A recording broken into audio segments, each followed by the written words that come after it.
I am starving. Already? Fist of Steel? Is that an actual thing? I don't know. But I'm hungry too. Even though I just ate dinner. Just want some ice cream? Yes, I could go for dessert. Dilly bar. Want a Snickers Blizzard. You know, I hear that if you ask them to put a dilly bar in a blizzard and call it a Billy bar, they won't do it. Really? Aww. Now it's time for the Dairy Queen drive-through. everything for the Dairy Queen drive-thru. We are going to go straight through this quick. Net Jester, why don't you read the ratings? And indeed I will. The ratings for this past week. Starting off with the TNA Impact ratings. TNA Impact Wrestling aired on Thursday, April 10th, 2014, scored a 1.05 rating. The first hour being a 1.07, and the second hour being a 1.03. Eric Young's sudden TNA title victory in Quarter 8 drew the lowest rating of the show, surprisingly, at a 0.93. Impact started off with a 1.10 in the first and peaked at a 1.13 in Quarter 5 for Dixie Carter's return. Then fell the remainder of the show, finishing below 1.0 in the final 2 quarter hours. Switching to SmackDown, WWE SmackDown on Friday, April 11th, scored a 1.93 rating, essentially given with a 1.92 rating leading into WrestleMania. The first SmackDown after WrestleMania 30 drew a 2.717 million viewers, which is nearly identical to last week's 2.712 million viewers. On cable TV, Friday night, SmackDown rated number 4 in overall viewers, number 5 in males 18 to 34, the target demographic, and number 2 in males 18 to 49.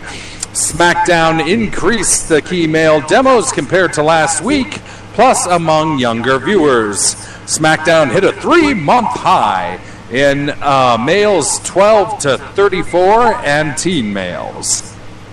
Then switching to Monday Night SmackDown. I think I've been SmackDown a couple of too many times on the head. But WWE's Monday Night Raw on April 14th scored a 3.26 rating, down 12% from last week's year-high 3.70 rating following WrestleMania.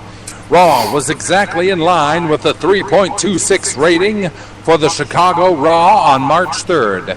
And cable TV Monday night, Raw ranked number 1 in overall viewers and in the key adult male demos. The key demos declined from last week's show, but stayed well above the pre-WrestleMania 30 levels. And now with the birthdays, seeing VDS. All right, here we go with the birthdays. Remember, if you hear a dead person's name in our birthday list, tweet us or email us or whatever, and there may be a prize in it for you. So we're starting off with the 16th with Drake Brewer, Paul London, and George the Animal Steel. On the 17th, we have Asia, Nails, and Roddy Piper. On the 18th, Universo 2000. On the 19th, El Samurai, Roxy Laveau, Maxine, and Johnny Storm. On the 20th, we have Garrett Bischoff and Johnny the Bull. On the 21st is Brutus the Barber Beefcake.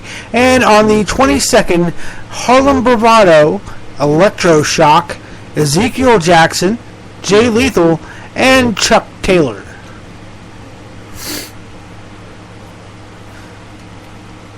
And now it is time for This Week in Wrestling with Omega BR.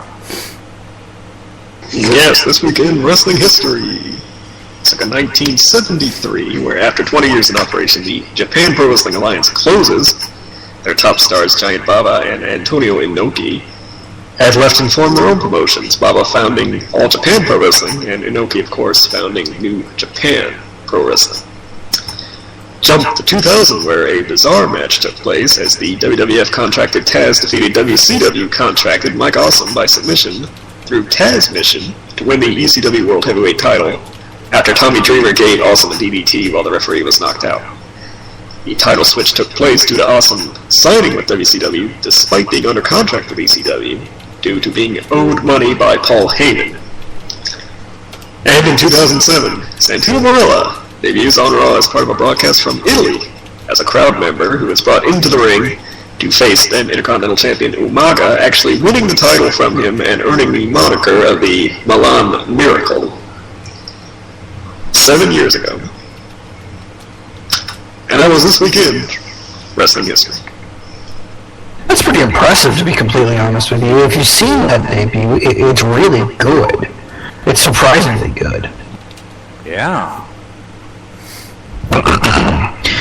Happy Trails to Naomi, who was allegedly supposed to allow AJ to take her hand and tap with it at WrestleMania, setting up a rematch between the two, but for whatever reason tapped her other hand and had to watch Paige become the Divas champion the next night. Whoops. And Happy Trails to Jeff Jarrett and his wife Karen, who were apparently involved in a physical altercation with the 17-year-old son of Ian Rotten on Saturday's IWA Mid-South event. Holy shit, they're still running events. After being told the other half of his payment would come in the next few days. Rotten claims they were both intoxicated. Okay, so which one? I don't believe Rotten. Can you wait? Hold on. Is Ian Rotten saying they were both intoxicated, or is Ian Rotten's son saying they were both intoxicated? Ian. No, I wouldn't believe Ian Rotten if he told me that the sky was blue and that water was wet. Alright, what should we watch this week in wrestling? Yangam DDS. Okay, so I only saw the last hour of Raw, so how about that 11... Is that what it was? Was it 11-on-3? Match with the Shield. That was actually pretty fantastic. How about you, Jester? What would you say? Well, hopping on the sadness train one more time.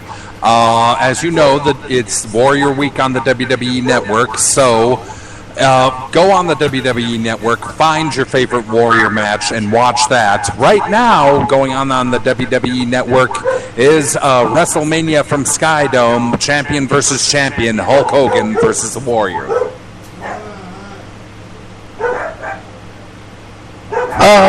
Okay, and Omega BR.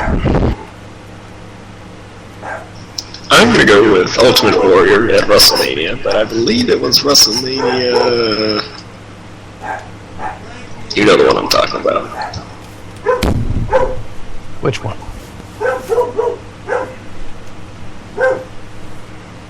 WrestleMania 12. The Ultimate Warrior returning versus Hunter Hearst Helmsley in a match that lasted all of about less than a minute, I think, or less than 2 minutes, certainly. Wow. Yeah, it was a squash. Squashed by somebody else. Yeah, a match they will never go out of their way to point out, of course, so quite a sight to behold. I'm going to suggest this week that you watch the Ultimate Warrior versus Macho Man Randy Savage at WrestleMania 6 and for the retirement match. I am now sad because I realized the other day that all of those people that are involved in that match are dead. Sad but true. Man. I mean, isn't that screwed up? Alright, so that's it for this week. Thank y'all for listening. I'd like to give a particular shout out to our friend over there in Dark City Fight Club, John Davis, for tweeting it with us during WrestleMania. That was pretty cool of him. So if you want to tweet with us, you can tweet us at smarksnark.com. Excuse me, smarksnark twitter.com/smarksnark. You can check out our podcast at smarksnark.com, where we have it every week uploaded. You can also check out our YouTube channel, which is the same thing pretty much, but we've got a couple other things on there as well. youtube.com/smarksnark. You can check out our Facebook, if you like Facebook, facebook.com/smarksnark. And you can email us if you would like to be on the show, or if you're a independent promoter or something and you'd like to get a little exposure to your product, send us an email. We'll see what we can do. That's smarksnark@gmail.com. Alright, so that's it. Thank y'all for listening. Take care and spike your hair. Whoa, whoa, whoa! You know it! Good night. Good luck.